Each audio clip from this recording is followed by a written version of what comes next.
नमस्कार, कैसे हैं आप सब लोग। आशा करते हैं सब अच्छे होंगे, मस्त होंगे और स्वस्थ होंगे। मैं नरेंद्र चौधरी आपको अपने YouTube मंच पर आपका स्वागत करता हूं। चलिए शुरू करते हैं।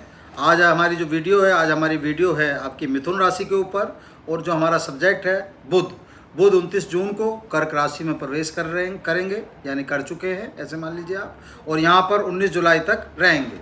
ठीक है, तो इसी के बारे में हम बता रहे हैं कि बुध का यहाँ आने से क्या फ़ायदा होगा, कौन से आपके ऐसे मनोरथ हैं जो आपके पूरे हो पाएंगे, कैसी आपकी मैरिज लाइफ रहेगी, कैसी आपकी एजुकेशन लाइफ रहेगी बच्चों की, और कैसा धन का आगमन रहेगा, और बहुत सारी चीज़ें जिसे हम बताने की कोशिश करेंगे। ठीक है, चलिए पहले हम बता देते हैं अगर बुध खराब है तो बुध की खराब की क्या निशानी है उसे थोड़ा सा आप समझ लें। ठीक है, अगर बुध आपका खराब चल रहा है तो आप समझ सकते हैं इसका जो सबसे ज़्यादा असर पड़ता है आपकी संतान उत्पन्न करने की जो क्षमता है उस पर सबसे ज़्यादा फर्क पड़ता है। ठीक है ना, वो शक्ति कमज़ोर हो जाती है, आप ऐसे मान सकते हैं। और जो आपके आगे के दांत होते हैं उनमें दिक्कत होती है, ये बुध के खराब होने की निशानी है, आप ऐसे मान सकते हैं। ठीक है, चलिए आपकी राशि मिथुन राशि जिसके स्वामी आपके बुध होते हैं, इसे आप राशि से भी देख सकते हैं और इसे आप लगन से भी देख सकते हैं इस चार्ट को। ठीक है, दोनों से आप देख सकते हैं, जहाँ आपको सूट करे वहाँ इसे आप मान सकते हैं। चलिए शुरू करते हैं। तो 12वें भाव अब बताएंगे हम आपके 1 से लेकर 12 भाव तक कोशिश करेंगे बताने की।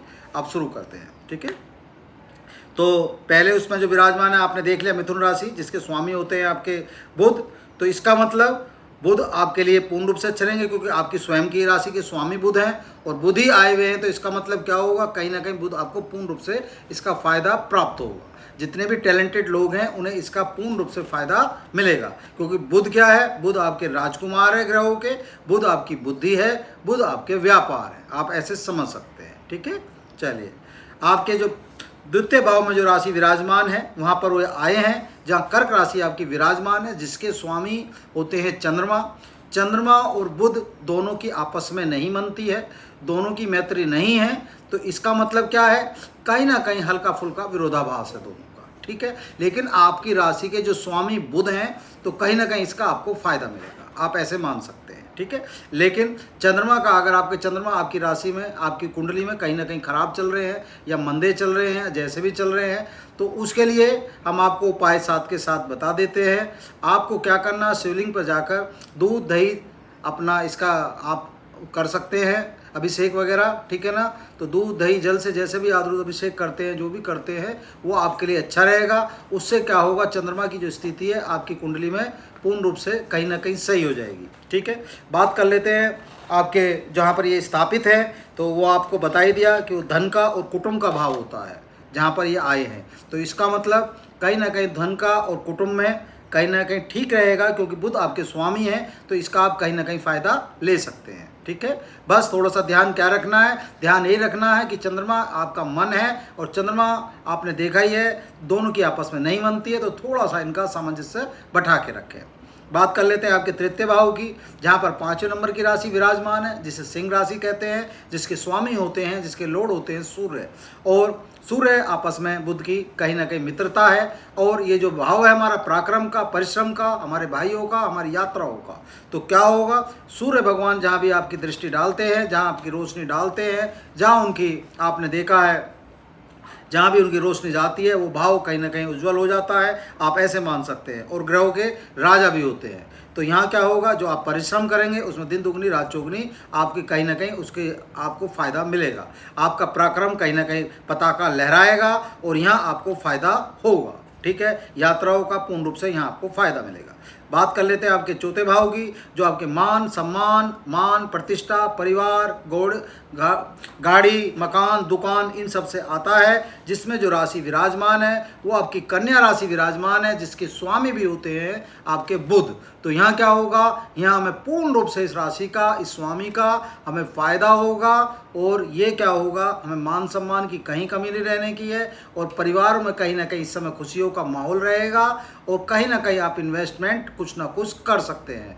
अगर कोई सपना गाड़ी, मकान, दुकान आदि इत्यादि का आपने देख रखा है तो हो सकता है ये समय वो समय चल रहा हो जिसमें आप इस सपने को अपना पूरा कर सकते हैं, आप ऐसे मान सकते हैं। बात कर लेते हैं आपके पंचम भाव की, जो राशि यहाँ पर विराजमान है वो आपकी राशि विराजमान है तुला, जिसके स्वामी होते हैं शुक्र। और जो ये भाव है हमारा, ये भाव हमारे संतान का, हमारी बुद्धि का और हमारे भाग्य का। तो यहाँ क्या होगा, यहाँ भी हमें इसका फायदा मिलेगा। क्यों फायदा मिलेगा? क्योंकि जो शुक्र है और जो बुध है उनकी आपस में दोनों की मैत्री है। तो मैत्री का क्या होगा, यहाँ हमें इनका फायदा मिलेगा। संतान पक्ष से हमें फायदा ही होगा, कहीं ना कहीं उनकी पढ़ाई लिखाई में हमें अच्छी खबर मिलेगी और भाग्य में भी वृद्धि होने का काम होगा और बुद्धि भी अपने आप में कहीं ना कहीं जागृत होगी। आप ऐसे मान सकते हैं। बात कर लेते हैं छठे भाव की, जिसमें जो राशि विराजमान है वो राशि आपकी वृश्चिक राशि विराजमान है, जहाँ पर जिसके स्वामी होते हैं मंगल, और मंगल और बुध आपस में दोनों की मैत्री नहीं है। सेनापति यहाँ पर विराजमान है। अगर सेनापति से कोई काम कराना चाहते हैं तो सेनापति को खुश करके चलना पड़ेगा। सेनापति कब खुश होते हैं? सेनापति जब खुश होते हैं जब आप हनुमान चालीसा का पाठ निरंतर करते रहेंगे और 5 लड्डू का भोग मंगल के मंगलवार आप चढ़ाते रहेंगे, या हनुमान जी को चोला चढ़ाने का अगर कार्य करेंगे तो कहीं ना कहीं अपने मनोरथों में वृद्धि करेंगे। क्योंकि ये जो भाव है, ये भाव हमारे शत्रुओं का, हमारे ऋणों का और हमारे लोन का, यानी आपके ऋणों का, ठीक है ना। तो क्या होगा, कहीं ना कहीं अगर इन्हें बना के चलेंगे तो इस पर कहीं ना कहीं अपना फायदा लेने, अन्यथा कहीं ना कहीं आपको बच के चलना है। इस समय कोई इन्वेस्ट, ऐसा कोई काम नहीं करना, कोई लोन नहीं लेना। क्यों नहीं लेना? या तो मंगल को मना के चलेंगे जब आगे बढ़ सकते हैं, नहीं तो दोनों की मैत्री है और वाद विवाद से आपको यहाँ बचना है। क्यों बचना है? क्योंकि मंगल गर्म है, अपने आप में लाल है, आप ऐसे मान सकते हैं उनका रंग, और वाणी को अपना संयम बरत के चलना है, वाद विवाद से दूर रहना है। ठीक है, चलिए बात कर लेते हैं आपके सप्तम भाव की। जो भाव आपका है उसमें धनु राशि विराजमान है। धनु राशि का जिसके स्वामी होते हैं गुरु, तो आप समझ सकते हैं गुरु भी यहाँ आपके इनके हिसाब से मैत्री हो गई। और ये जो भाव होता है हमारे पार्टनर का होता है, पत्नी का होता है, हमारा व्यवसाय का होता है, हमारी यात्राओं का होता है। तो क्या होगा, यहाँ आपको गुरु कहीं ना कहीं फायदा करेंगे। गुरु फायदा करेंगे तो घर में स्थिति आपकी अच्छी रहेगी, आपस में मेल जोल बढ़ेगा, पार्टनरशिप में वृद्धि आपकी कहीं ना कहीं मतलब संबंधों में वृद्धि अच्छी होगी और आपस में व्यवहार आपका कुशल रहेगा। यहाँ हो सकता है इस समय कोई भी व्यवसाय आप ऐसा लगा सकते हैं पार्टनरशिप में जो कहीं ना कहीं आपको आगे बढ़ाने का कार्य करेगा। लेकिन कोशिश ये करें, अगर यहाँ कोई व्यापार लगाना चाहते हैं तो कोशिश करें स्त्री के नाम पे या बहन के नाम पे, मतलब कोशिश करें अपनी मिसेस के नाम पे या अपनी बहन के नाम पे आप करें, पत्नी के नाम पे कर सकते हैं, मतलब स्त्री के नाम पे करना, आप चाहे माता जी के नाम करें, जैसे करें ये कोशिश करें अगर पार्टनरशिप आप करना चाहते हैं। ठीक है, चलिए बात कर लेते हैं आपके अष्टम भाव की। जो भाव अपने आप में आपका आयु का भी होता है, मृत्यु का भी होता है और आपका कुछ अधूरी ख्वाहिशों का भी होता है, तनाव का भी होता है, बहुत सारी चीज़ें जो यहाँ से अभिप्राय निकल के आती हैं। लेकिन यहाँ जो राशि विराजमान है वो राशि आपकी मकर राशि विराजमान है, जिसके स्वामी होते हैं शनि। और शनि क्या है? शनि कर्म के और न्याय के देवता हैं। शनि तो इसलिए आपके साथ कुछ अनिष्ट नहीं करते हैं और जब देने पर आते हैं तो छप्पर फाड़ के देते हैं। तो शनि भगवान को प्रसन्न करने की कोशिश करें, और वैसे भी कहीं ना कहीं ये इनके मित्र भी हैं, तो यहाँ आपको ये फायदा कर सकते हैं, आप ऐसे मान सकते हैं। तो उपाय के तौर पर आप शनि चालीसा का पाठ कर लें, और अगर कर सकते हैं तो शनिवार के शनिवार मंदिर में जाके शनि देव को अपना उस पर तेल चढ़ाने का कार्य कर सकते हैं और उसकी पीपल की अपना परिक्रमा कर सकते हैं। ठीक है, चलिए बात कर लेते हैं आपके नवम भाव की। नवम भाव में जो राशि विराजमान है वो राशि भी आपकी कुंभ राशि विराजमान है, जिसके स्वामी होते हैं शनि। और शनि का मतलब यहाँ क्या हुआ, फिर वही बात आती है, शनि भी कर्म के और न्याय के देवता हैं, आप ऐसे मान सकते हैं। तो जैसे आप कर्म करते हैं वैसा ये फल देते हैं। तो यहाँ क्या है, यहाँ ये भाव किसका होता है? धर्म का होता है और भाग्य का होता है। तो यहाँ कोशिश अगर आप कर सकते हैं, अगर शनि भगवान की पूर्ण रूप से कृपा अगर आप चाहते हैं तो छोटा भंडारा या वैसा भंडारा या गरीब आदमी को या मजदूर को किसी भी तरीके से अन्न खिलाने का या जूते पहनाने का या जो भी आप कपड़े पहनाने का कार्य कर सकते हैं। तो यहाँ आपके भाग्य में पूर्ण रूप से वृद्धि होगी, और इतनी वृद्धि होगी जो आप समझ नहीं पाने के। और धर्म के नाम पर भी ये काम हो जाएगा और आपकी कुंडली के हिसाब से और आपके लिए बहुत ही आपके हित में होगा। चलिए बात कर लेते हैं आपके 10वें भाव की, जहाँ पर जो यश और रोजगार और प्रसिद्धि आपको प्राप्त होती है। और जो यहाँ राशि विराजमान है वो राशि आपकी विराजमान है मीन, जिसके स्वामी होते हैं गुरु। तो यहाँ पर क्या होगा, यहाँ आपको नौकरी लगने के पूर्ण रूप से चांस है, क्योंकि ये आपके मित्र अवस्था में है। बुध के अगर हिसाब से हम देखते हैं तो यहाँ आपको यश 100% प्राप्त होना चाहिए, प्रसिद्धि 100% मिलनी चाहिए।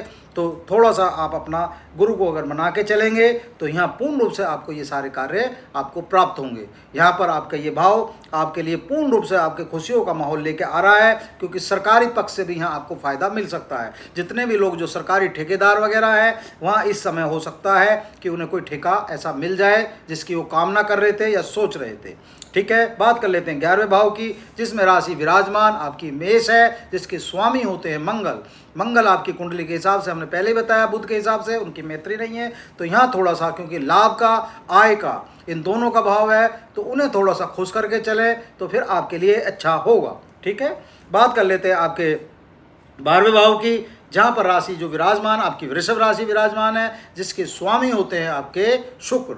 शुक्र आपके इनके मित्र भी हैं, तो यहाँ क्या होगा, यहाँ भी आपको कहीं ना कहीं इनसे प्राप्ति अच्छी होगी। लेकिन ये भाव आपका दान का है, आपका व्यय का है, हॉस्पिटलिटी का है और आपके कोर्ट कचहरी का है। तो हो सकता है अगर कोर्ट का कोई काम फंसा हुआ था तो इस समय बुध की कृपा से ये काम आपका हो सकता है। उपाय के तौर पर कोशिश करें, गाय को हरा चारा खिलाने की कोशिश करें, और ये अगर आप करते रहेंगे तो कहीं ना कहीं बुध आपका पूर्ण रूप से आपके लिए अच्छा होगा।